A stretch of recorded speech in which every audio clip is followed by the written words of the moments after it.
It's Wednesday, May 22nd, the day I was born. 50 years ago. Mother of God. I do not look 50. 60 maybe? 40 okay? I don't know if I look 50. Ralph? I think, honestly, you look good for 50. Thanks, Dave. You're the best. That's an honest appraisal. You know what? Like, I got a good head of hair, so ultimately it helps, and I shave. Yeah. If I didn't shave, I would have my beard's almost as gray as yours, Dave. Well, don't forget, I colored my beard until I was like 60. And then at that point I said, screw it, doesn't matter anymore. And Yeah. I was developing an allergy. I was actually developing an allergy to the color, so it's like, okay, that's it. How hard is coloring your beard? I mean, it's got to be something you'd have to do literally every day. No, I have it professionally done. I used to go once a week, sometimes once every 2 weeks. And in fact, the same girl still trims the beard for me and cuts whatever hair business together. But no, it was easy. The first time was a real bitch. After that, it's not bad at all. Does one of our mentors and finest human being alive, Mr. Feist, still dye his beard? I don't know. I haven't seen Jim in a few months, actually, and I never look. It's not something I notice. I only notice stuff on myself.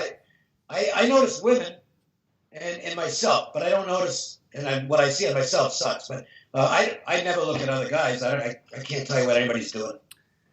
Ralph, what you see in Dave, does it suck? I always tell Dave this on the radio. If I could have my mental faculties to match his at his age, I would be ecstatic. Oh, come on. I'm not that old. Jeez, I'm 66. Now, if my mental faculties are still sharp in 10 years, now we're talking maybe a slightly different story.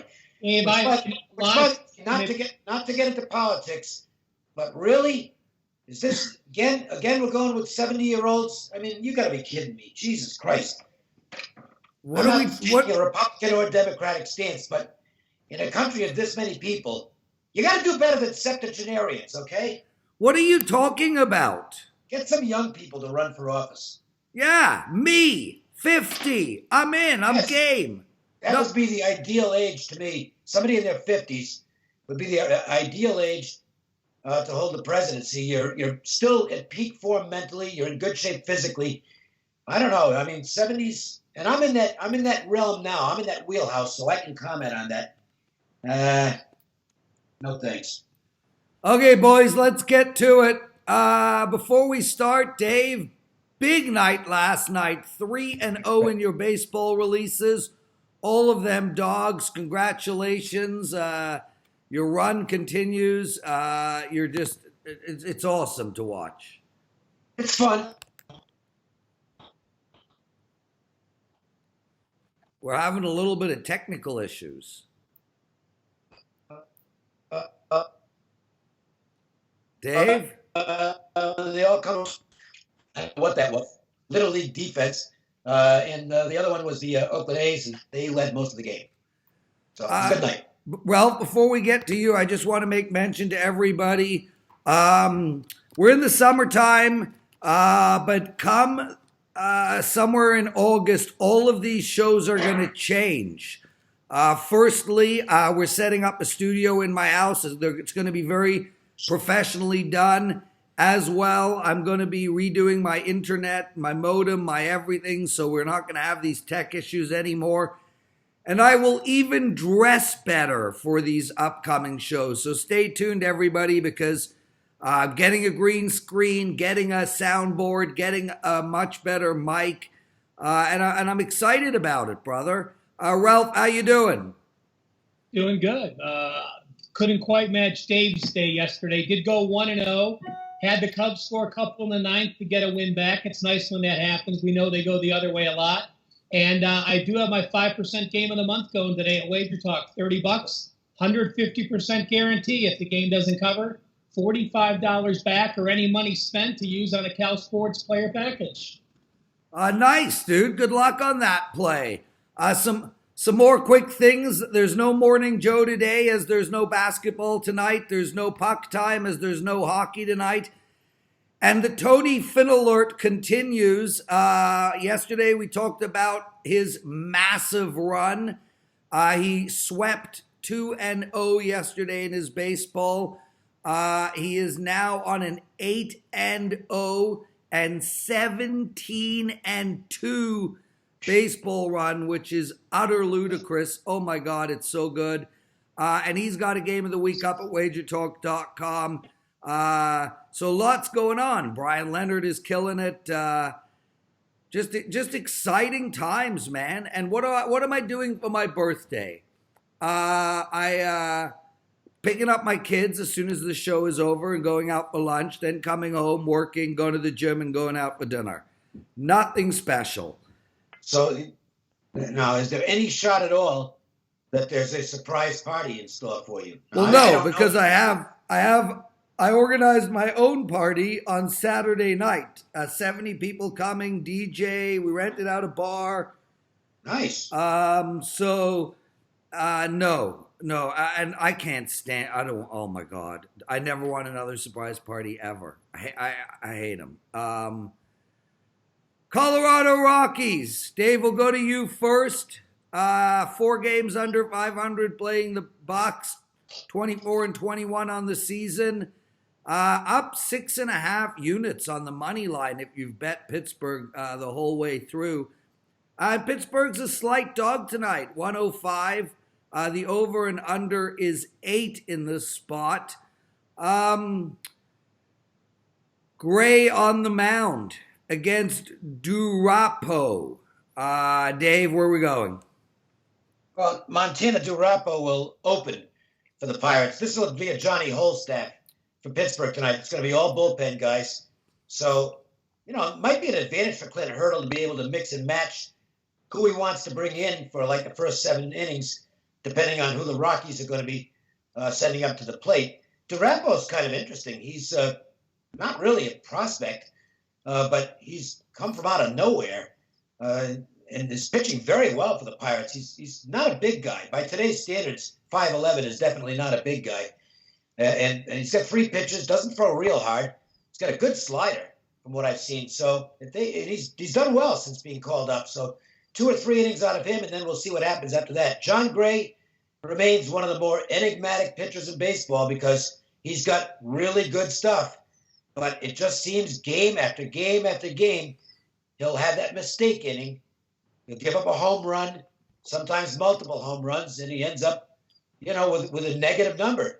And it just looks like how Gray is because he's been doing this for a long enough time now so that you can kind of put that stamp on him as underachiever.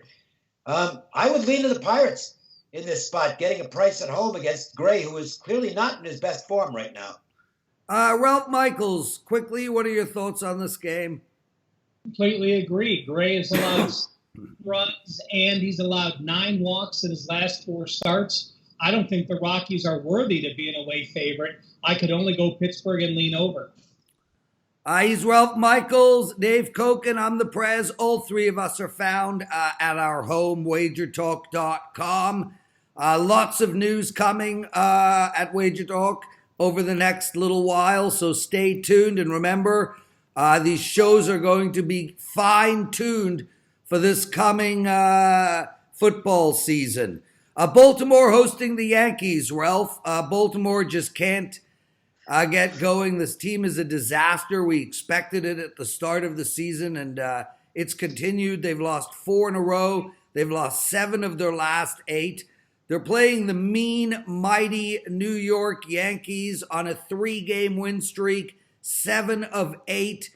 And they're at home as a big dog. Baltimore at plus 210, the over and under 10.5. Straley versus Sabathia on the mound.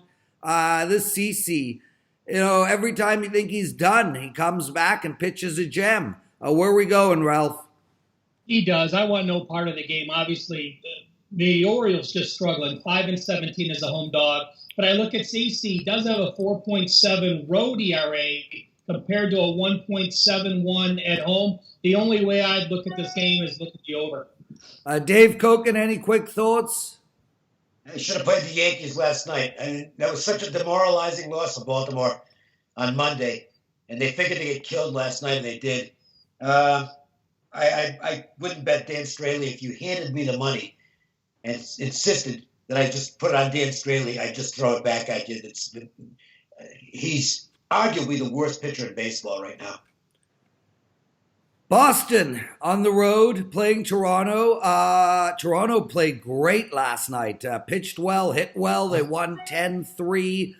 That's not a sign of what's to come. They're at home today. They're plus anywhere from 127 to 140. The over and under is 9.5. And we spoke about the over in yesterday's game. Sanchez on the mound today. This is a hard luck pitcher. Just can't stay healthy. There's still something wrong with him.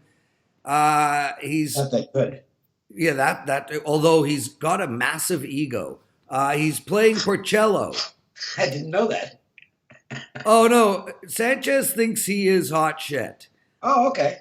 But that's okay. I mean, he's a professional baseball player. They should all think they're hot shit. He's playing Porcello, the mushroom, in Boston. Where are we going in this game? Well, first of all, any truth that Marcus Stroman had to be treated for shock after getting all those runs to work with last night? I mean, wow. Cha-ching. Yeah. Sanchez should be. Look, he's Sanchez. He's going to walk, guys. Where'd you go? And Porcello. What's that? I'm right here. Okay, keep going. Porcello is rounded into form after a rough start to the season. I think the Red Sox actually maybe a little cheap here. I didn't play it, but I thought they were more in the 165 range tonight. Ralph, any thoughts on this game? I lean on the over. Yeah, well, I mean, you look at Porcello's road ERA of 7.80 and a whip of 2.13. I lean Toronto, excuse me, slight lean with Toronto. But the problem we have if you want to back Sanchez is I think he only lasted 3 innings his last outing with a finger blister. Thought he'd miss a start. They said he's not going to, but you know how often that thing pop-ups again, and he may be out after a few innings. Yeah, this is your number 3 in a row for him and these finger blisters. Los Angeles Dodgers, Ralph, 32-17, up 9 units of money for their for bettors who've played them blind on the money line all season. They're playing Tampa Bay. Tampa Bay, interesting line, 27-18. Up 9 games, but only up 1 unit of money on the money line and 8 units on the run line, which is not what we would have expected from a Tampa Bay team. We would have expected them 9 games over 500 to win on the money line for their customers, but clearly this team is winning a lot of games by more than 1 run. They're at home tonight. They're a dog at plus 120. The over and under is 8.5. The Dodgers are rolling. They've won their last 2. They've won 4 of their last 6. Tampa Bay lost their last 2 games. Stanek versus Hill on the mound. You know, I think Tampa Bay is very live tonight. I don't see this team losing a lot of games in a row. And I think we're going to see them bounce back and take one tonight. Well, Tampa Bay's been very good against lefties, going 9-5 this year. And for those keeping track, I mean, Stanek is another opener that, you know, goes an inning or 2. And the Rays are 8-4 this year when Stanek does start as the opener, 5-1 when he pitches at home. But I'm not going to go against Rich Hill. He's just pitching consistent ball, you know, in his 4 starts since starting the season on the IL. 6 shutout innings, 2 hits last time. For me, I lean Dodgers. I lean under. When Rich Hill finds his groove, he can just be incredibly frustrating for hitters. And he found it last start. Now, he'll get hurt again because that's just what Rich Hill does. But I would not be going against him when he's on a Rich Hill roll, and he looks like he might be getting on one. Dave Cokin, Ralph Michaels with us. Guys, make sure to head over to WagerTalk.com. Check out Ralph Michaels' 5-unit play in baseball, featured play of the day, as well as Tony Finn on a 8-0, 17-2 baseball run. Dave, the Marlins versus Detroit. Two really crappy teams, and Caleb Smith has had his turn in the rotation. He's sitting today. They did win 5-4 yesterday. Detroit is minus 114. The over and under is 8.5. You know, Urena versus Norris. Look, neither of these pitchers are lights out, that's for sure. Miami's pitching rotation is pretty good, but here's really the bottom line. Both these teams struggle to hit. 8.5 seems like a high number. I like under the total. That's a nice win for the Marlins last night because they're ahead the whole game, and then they blow it in the bottom of the ninth with some astonishingly awful defense. The game should have been over. Starlin Castro dropped a throw at second base, which would have been the front end of a double play. Looked like they're going to lose the game at that point because the left fielder had some problems on a fly ball. But they managed to get to extra innings and, surprisingly, at that point, won the game. So that's 4 in a row for the Marlins and 7 straight losses for the Tigers. Jose Urena, he's been good in 5 of his last 6 starts. I'm not talking about lights out, all-star level good, but he's been solid enough. Daniel Norris had been pitching well, but not good in his last start. So you've got a little bit of an edge in the starting pitching, I think, with Urena. The team edge is with the Marlins at this point. They've got momentum, and the Tigers sure don't. So, Miami as a dog in this game is not unappealing. Ralph Michaels, any quick thoughts? It's tough to say that a 5-14 team on the road like the Marlins is the better team, but it's tended to be true. Interesting thing about the Tigers, they're 6-3 as a home favorite, 2-12 as a home dog. So if you bet the favorite when the Tigers are at home, you are 18-5 this year. Yeah, that's a great one, dude. Tweet that one out. 0-1 last night. Yep. Fortunately. Washington versus the Mets. Washington, geez, what a mess. 10 games under 500. Probably the worst team to bet on so far this season. I mean, way worse than the two we were just talking about. They're down 17 units of money already if you bet them on the money line, blind start to finish. The Mets, 3 games under 500. Both of these teams had much better expectations and a very poor start. Ralph, Washington's lost 3 in a row. The Mets have beat them twice in a row. They're favored minus 111. It's basically the same number on both sides. The over and under is 6.5. Scherzer versus DeGrom. I like the over here. Well, I'm going to talk about the total. Since the start of last year, Prez, there have been 27 games with a 6.5 or lower. The under has actually hit 67% of the time. Wow. They're not at 18 over-under. And DeGrom, of those 27 games, that means there's 54 pitchers. DeGrom has been in there 13 times. The most by the next most is 4. So DeGrom's been in this role. When he is about 500 though at the 500 mark. I can't back Scherzer because you're still getting priced like he was a Cy Young winner. At the Washington Nationals are 2-8 when he starts this year. So for me, it's the Mets or nothing.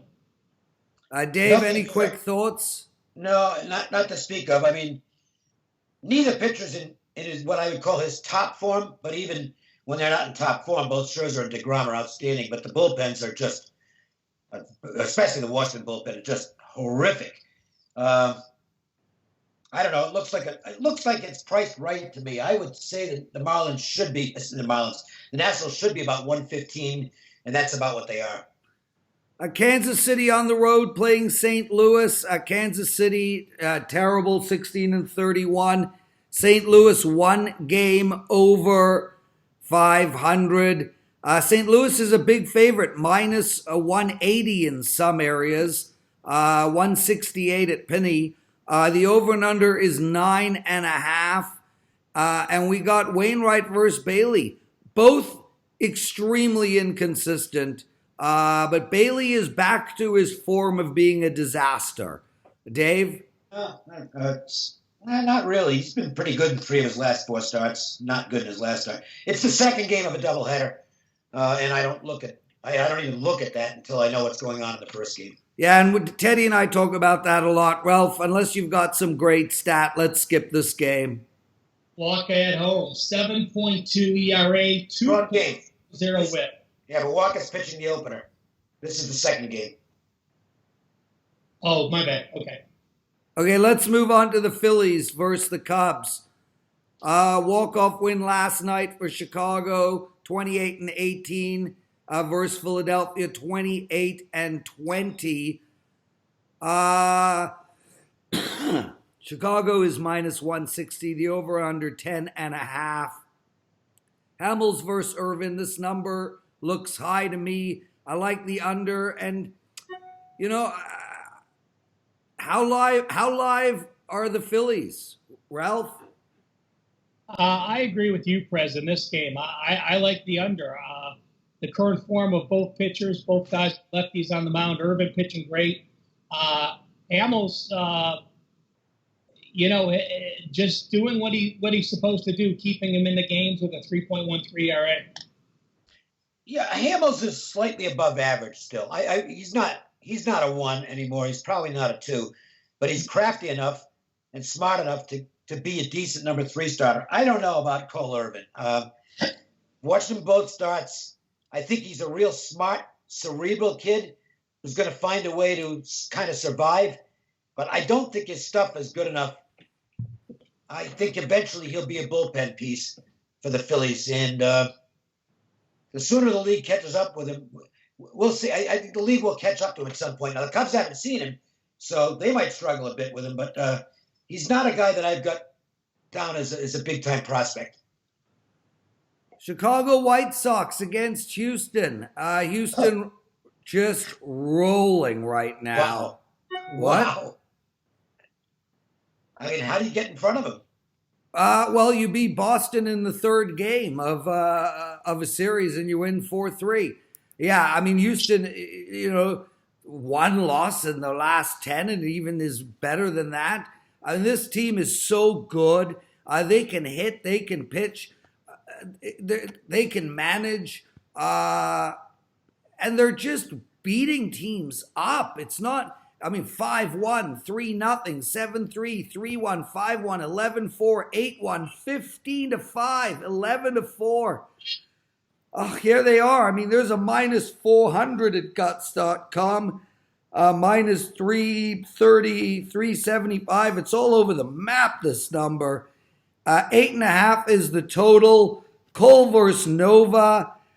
I can't get in front. Listen, I'm not taking Houston at minus 360, 370. I like the over in this game, Dave. I think there's going to be some hits. We know we can count on Houston putting up a 5 spot. I see this game going over the total. I think right now the way to play the Astros is to lay 2.5 runs. It's the only thing you can get a reasonable price on, and they're just beating the crap out of teams. And Nova, we've talked about Nova many times. You really never know which Nova is going to show up. Good Nova is actually still pretty good, but bad Nova is really bad. And if bad Nova shows up tonight, which you'll know early, they might win this by 12. So Dave, Houston's covered minus 2.5, 7 of their last 10 games. And you would have got some good prices on that. Even on that, you're not even getting good prices now. Yeah, well, now I think it was like plus 120 or something. I don't have it in front of me, but it was small dog on minus 2.5 runs last night. So. Ralph, what do you think of this Houston team? When do you bet against them? What do you do in these games? Nova, when Nova starts, 7 of his 8 starts have gone over, to go to your point. And, a lot of teams can reel off 9-1 streaks. But like you said, what the Astros have done, they've gone 16-2. Their last 18 games on the run line is a streak that we haven't seen in a long time. Yeah, it's complete domination. Minnesota 32-16 on the road against the LA Angels, 4 games under 500. Minnesota, the total opposite of Houston in regard to the run line. They're up 16.5 units on the money line this season and up only 3 units on the run line. We've got the line is basically the same in both directions, somewhere around -110 for both teams. The over and under is 9. Minnesota won both the games so far, 8-3 and 3-1. They handled the Angels. Prez versus Matt Harvey. I don't understand how Matt Harvey is still pitching. Ralph, help me in this game. You mean an 8.38 ERA at home is not good? Well, I mean, listen, it would be really spectacular if the 3 of us were pitching. Yeah, well, I'll tell you what. The Angels are 4-12 against lefties. Perez is pitching. I mean, it's night and day between him and Harvey. Twins trailed 3-0 after 5 yesterday. Come back and blow that game open. So they're a confident group. Dave Cokin. Brad Ausmus might have cost the Angels the game last night. This is why I watch the games. I don't look at box scores and make assessments off that. Trevor Cahill was good last night. And, he got caught up in this pitch count thing. Cahill still had another 10, 20 pitches left in him. And, it thrilled me because I had the Twins. But he took Cahill out after he gave up a leadoff double in the 6th. And the roof caved in at that point. They tied it up, and they got 4 runs in the next inning, got another run in the 9th, and 8-3. So it was good for me. But Brad Austin stinks, okay? He was lousy in Detroit. He's lousy here. He has no feel for the game whatsoever. And that's all I have to say. I think the price looks like it's very inviting to bet the Twins in this game, which always worries me a bit when it looks that obvious. Martin Perez is pitching really good ball, and Matt Harvey isn't. And the Twins are the better team, and the Angels are now missing Andrelton Simmons for a couple of weeks, which is a big loss from their lineup. So everything points to the Twins, but I honestly didn't pull the trigger on the game. 1 game left, boys. Atlanta 26-23 against San Fran, 5 games under 500. Both teams, though, basically break even if you bet them on the money line this season. Braves are -160 on the road. The over and under is 7.5. Fried versus Samardzija. If I'm going to get 7.5 for Atlanta Braves game, I'm taking it over. Dave? The only thing I'd look at here is if you like the Braves, you better start putting them in the category of play first 5 only, because their bullpen is atrocious. They won't go out and fix it. They blew another game last night. They've got the game won, and all of a sudden Sandoval gets a hit, and somebody else panic wins the game for them. Their bullpen is atrocious. And if you had the Braves last night, that's a painful beat. But you got to get used to it because it's happening on a frequent basis. I'm not backing Jeff Samardzija. Fried definitely rates the edge on the mound, although he has not been real sharp lately. I would lean Braves first 5, but the price is too high for me to consider betting it. Ralph, your thoughts? Braves are 7-1 as an away favorite. They've held in that role, but with Fried on the mound, I just don't think the Braves are worth that price on the road. But so my default would be the Giants, although I'm not interested in backing them. Well, that's for sure. I haven't played the Giants yet this year. Boys, the show is over. Thank you both. Dave, will see you tomorrow. I'll email out later tonight about the times. Hopefully we'll get Teddy on, and then Friday with Brian Leonard. Be well, everybody. Go Raps! Ralph, before I leave, are the Raps going to win? I think it's a great series now. I'm happy with where they are. It was exciting to get there. But, Prez, I've said this to you 4 or 5 times. Getting to the Eastern Conference Finals for the first time in a long time is a lot of pressure on the Bucks, where the Raptors have been there and done that multiple years against the Cavs and have been in the playoffs. So edge to the Raptors for that respect. Listeners, thanks so much for watching. We'll see you all tomorrow. Be well, everybody. Happy